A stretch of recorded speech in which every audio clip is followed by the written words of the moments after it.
அன்புள்ள தோழர்களே, உங்களுக்கு வீடியோ பார்த்து பிடிச்சிருந்துன்னா உங்க ஃப்ரெண்ட்ஸ் எல்லாத்துக்கும் ஷேர் பண்ணுங்க. ஏன்னா நம்மளோட சேனல் வியூஸ் போகாத அளவுக்கு தடுக்கப்பட்டிருக்கு. அதனாலதான் பொருளாதார ரீதியாக பெரும் தடையோட இருக்கிறோம். இப்போ நீங்க கொடுத்துக்கிட்டு இருக்கிற இந்த தொகை எங்களுக்கு சேனல் நடத்த ரொம்பவே சப்போர்ட்டிவா இருக்கு. நீங்க ஒரு மாதத்துக்கு 100 ரூபாய் தொடர்ந்து மாதம் மாதம் அனுப்புங்க. உங்க சப்போர்ட்னால தான் நம்ம எனவே பேசுவோம் தொடர்ந்து நடக்கும். உதவி கொண்டிருக்கும் தோழர்களுக்கும் உதவ போகும் தோழர்களுக்கும் மிகப்பெரிய நன்றி. காலையில சும்மா தானே இருக்கோம் அப்படின்னு பிரக்யானந்தாவை கூப்பிட்டு விளையாடலான்னு பார்த்தங்க. வர வரைக்கும் சும்மா தானே இருக்கணும், அதனால ஒரு கேம் போடுவோம் அப்படின்னு தான் எல்லாம் அடுக்கி வச்சிருக்கிறேனுங்க.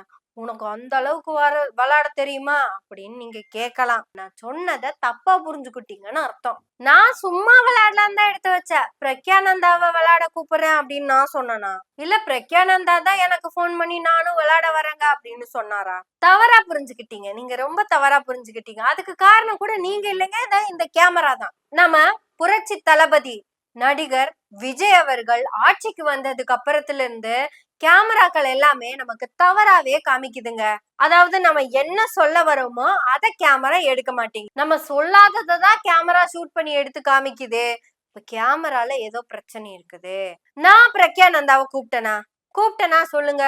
நான் என்ன விஜயபாஸ்கரா இன்னைக்கு ஒண்ணு நாளைக்கு ஒண்ணுன்னு சொல்றதுக்கு? நான் சொல்றது தப்புன்னா விஜயபாஸ்கர் சொல்லுவாருங்க கேமரா மேல என்னென்ன தப்பு இருக்குன்னு. சொல்லுங்க நீங்க. இல்ல அது அவங்க தவறா புரிஞ்சுக்கிட்டாங்க. நாங்க மகாபலிபுரத்தில் போய் கட்சியில் இணைஞ்சப்போ பேட்டி கொடுத்தோம். தாவேக்கால இருந்தல யாரும் எங்களெல்லாம் கட்சிக்கு வான்லாம் கூப்பிடல. இன்னைக்கு இவர் சொன்னார்ல, இது கரெக்டா கேமரா ஷூட் பண்ணி இருக்குல்ல. நேத்து இந்த கேமராக்கு என்ன கேடு வந்துச்சு? அட கேடுகட்ட கேமராவே எதுக்கு விஜய் ஆட்சிக்கு வந்ததுக்கு அப்புறம் இப்படி வேலை பாக்குற? இப்ப நாங்க 2 பேரும் விளையாண்டுட்டு இருக்கோம். இப்ப பாரு, கருப்புல இருந்து தான் முன்னாடி இப்படி வரும். ஆனா கேமரா நீயே ஒரே ஒரு ஆள் விளையாடுற மாதிரிதான் காமிக்கிற. கேமரா நீதான் தப்பு தப்பா காமிக்கிற. இப்ப விஜயபாஸ்கர் இப்ப பேசுனதை கேட்டுட்டீங்கல்ல. இதே விஜயபாஸ்கர் நேத்து ஒண்ணு சொன்னாரு. அதாவது நானு, நீங்க, இந்த தமிழக மக்கள், இந்த கேமரா உட்பட எல்லாமே அவர் பேசுனதை தவறா புரிஞ்சுக்கிட்டோம். அவர் என்ன சொன்னாரு? தாவேக்கால இருந்து எங்களை அழைச்சாங்க. தாவேக்கா அப்படிங்கறத தனியா வச்சிருங்க. அதுக்கும் இதுக்கும் எந்த சம்பந்தமும் கிடையாது. உதாரணத்துக்கு ஒயிட் காயின் இருக்கு, பிளாக் காயின் இருக்கு. நானே தான் விளையாடுறேன். இப்ப பிளாக் காயின் என்ன பண்ணுது? அது இஷ்டத்துக்கு ஒரு காயின் எடுத்து வைக்குது. அவ்வளவுதாங்க விஷயம். அவரு சொன்ன தாவேக்கா அப்படிங்கிறது வேற. கூப்பிட்டாங்க அப்படிங்கிறது வீட்டுல இவங்க சம்சாரம் கூப்பிட்டாங்க. அதாவது தக்காளி வெங்காயம் போட்டு கத்திரிக்காய் தொக்கு வைக்கிறேன், சாப்பிடறதுக்கு வீட்டுக்கு வர்றீங்களா மாமா அப்படின்னு அவங்க சம்சாரம் கூப்பிட்டாங்க.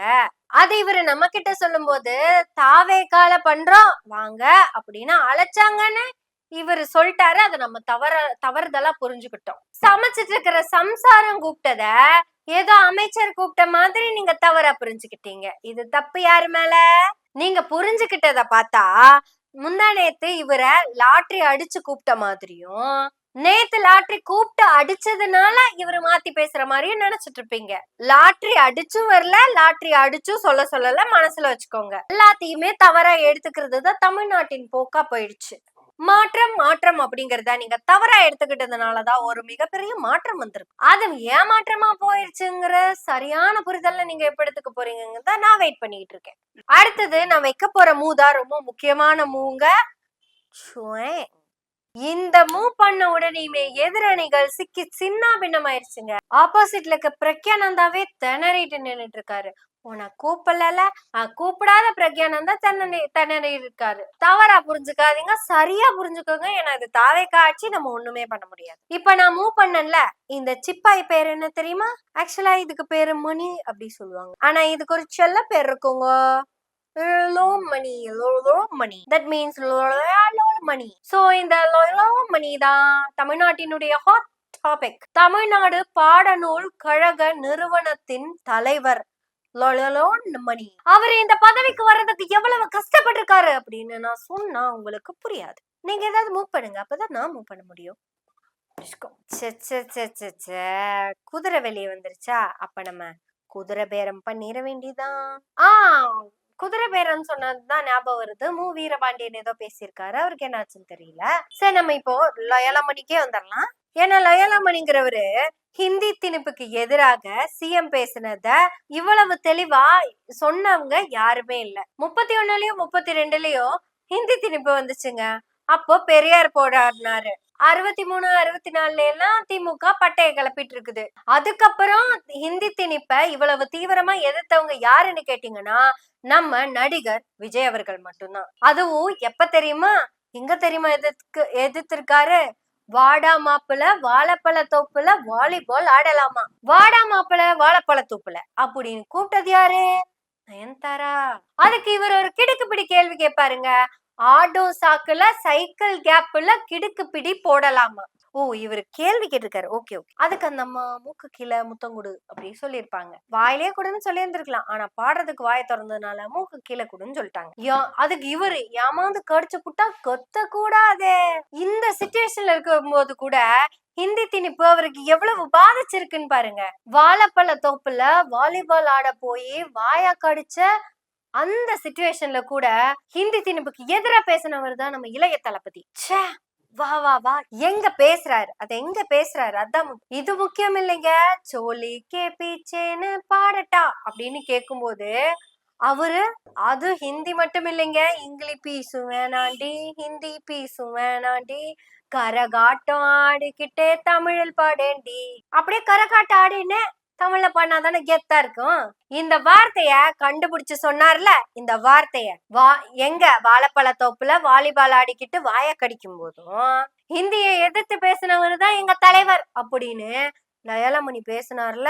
அந்த இளவு கருமாந்திரத்துக்காக தான் இந்த மணிக்கு தமிழ்நாடு பாடநூல் நிறுவன தலைவரா இதை விட கேவலமா விஜய்னால ஏதாவது பண்ண முடியுமா அப்படின்னு இனிமேதான் விஜய யோசிக்க போறாரு. போற போக்க பார்த்தா அகநானூறு புறநானூறு எல்லாம் நம்ம சிலபஸ்ல வராது போல இருக்கு. கட்டிப்புடிடா அப்படின்னா அது புறநானூறு. இன்னிசை பாடி வரும் அந்த காற்றுக்கு உருவமில்லை அப்படின்னா அது அகநானூறு. காற்றுக்கு உருவம் இல்லைன்னா அகநானூறு, கட்டிப்புடிடானா புறநானூறு. இனி லயோலாமணியின் கீழ் இருக்கிற தமிழ்நாடு பாடநூல் நிறுவனம் சிறப்பா வேலை பார்க்கும்னு நினைக்கிறேன்.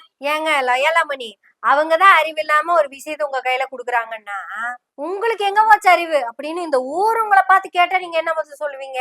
உதாரணத்துக்கு தகுதியே இல்லாத ஒண்ணு நம்ம கையில வருதுன்னா நம்ம என்ன பண்ணுவோம்? ஃப்ளூக்ல கிடைக்குதுங்க, அதிர்ஷ்டத்துல கிடைக்குதுங்க. சேரி இல்ல ஊருக்குள்ள பொறக்க வேணும் பேரப்புள்ள. போக்கிரி பொங்கல்ங்க, போக்கிரி பொங்கல் வச்சா சேரி இல்ல ஊருக்குள்ள பேரப்புள்ள பிறக்குமாமா. இந்த லைனை எல்லாம் எடுத்து சொன்னதுனாலதான் லயோலாமணிக்கு போஸ்டிங் கொடுத்தாங்கன்னு வரலாறுங்களை சொல்லாது. உங்களுக்கு வரலாறுன்னு சொல்றதே தப்பு. அது உங்களை தவறா பேசாது. வெக்கம் மானம் சூடு சொரணை இதுல ஏதாவது ஒண்ணு இருந்தா, இல்ல உப்பு கிப்பு போட்டு சாப்பிடுற மாதிரி இருந்தா நான் உங்களை திட்டுறது ரொம்ப பெருசா திட்டிட்டு இருக்கேன் அப்படிங்கறது என் மனசுக்குள்ள படத்தை செய்யுது. அப்புங்கிறது எனக்கு நல்லாவே தெரியுது. ஆனா என்ன பண்றது லயோலாமணி, காத்தடிச்சு பறக்கிறது பேப்பருன்னு தெரியாம போனது தப்புதான். ஆனா நீங்க ஒரு தடவை இல்ல 4 தடவைக்கு மேல யோசிச்சுக்கோங்க. அண்ணே அவரு வராராமா, இவரு வராராமா, உடனே உங்களுக்கு பதவி கொடுத்த அமைச்சர், சாரி அன்னைக்கு அமைச்சர்ல பட்டிமன்ற பேச்சாளர் தான், அவரு மட்டும் இல்ல மணி, அவரு வராரு, அவரு கூட இவரும் சேர்ந்து வராரு, இவரும் எல்லாம் சேர்ந்து ஒன்னா வராங்க. போன பேட்டிக்காக ஒரு பதவியா? இதையும் நாங்க தப்பாதான் புரிஞ்சுக்கிட்டு இருக்கோமா இல்லையான்னு எங்களுக்கு தெரியல. ஏன்னா தாவேக்கால எது நடந்தாலும் முதல் நாள் தவறா புரிஞ்சுக்கிறோம், அடுத்த நாள் தான் அது தவறாக புரிந்து கொள்ளப்பட்டது அப்படின்னு சொல்லி அதுக்கு ஒரு விளக்கத்தை கொடுத்துட்றீங்க. ஆனா ஒண்ணுங்க, இப்ப தமிழ்நாட்டோட தலையெழுத்தே தவறா புரிஞ்சுக்கிறது மட்டும்தான். ஏன்னா விஜயபாஸ்கர் வாயாலேயே தெளிவா சொன்னத விஜயபாஸ்கரோட காதே தவறா புரிஞ்சுக்கிடுச்சுங்க. அடுத்த நாள் லாட்டரி அட்டின்னு அடிச்சதுனாலதான் அவருக்கு காதே சரியா கேட்டிருக்கு. இப்போ லயோலாமணியோட விஷயம் இப்படி போயிட்டு இருக்க தமிழ்நாட்டுல நம்ம சரியா விளாண்ட முடியுமா? நமக்கு எதுக்கு இந்த ரிஸ்க்? இலைய கமுத்துற மாதிரி கமுத்திட்டோம்னா கேம் ட்ரான்னு அர்த்தம். இருவருக்கும் வெற்றி தோல்வி இல்லாமல் ஆட்டம் சமநிலையில் முடிந்தது. வந்த பிரக்யானந்தா மொழி முடிச்சிட்டாரு என்கிட்ட ஜெயிக்கிறதுக்கு. நீங்க யாரும் தவறா புரிஞ்சுக்காதீங்க, இது ஜஸ்ட் கேம், ஆப்போசிட்ல யாரும் இல்ல. ஆனாலும் பிரக்யானந்தா வந்துட்டு போயிருவாரு, அப்படி என்ன வேணா வச்சுக்கோ. இனியாவது தமிழ்நாடு மக்களே சரியா புரிஞ்சுக்க முயற்சி பண்ணுங்க அப்படின்னு நான் சொல்லிட்டேன்னா அது தப்புன்னு எனக்கு நன்னா தெரியுறது. கொள்ளையில போற வீட்டுல உட்காந்துட்டு அட கோயம்புத்தூரை சொன்னனுங்க, எந்த ஊர்ல எது என்ன எப்ப நடக்குதுன்னு தெரியாம முழிச்சிட்டு இருக்கிறப்ப நாம என்னத்தைங்க சொல்றது? வேலை இல்லைன்னு வீடியோ போட்டதா வச்சுக்கோங்க.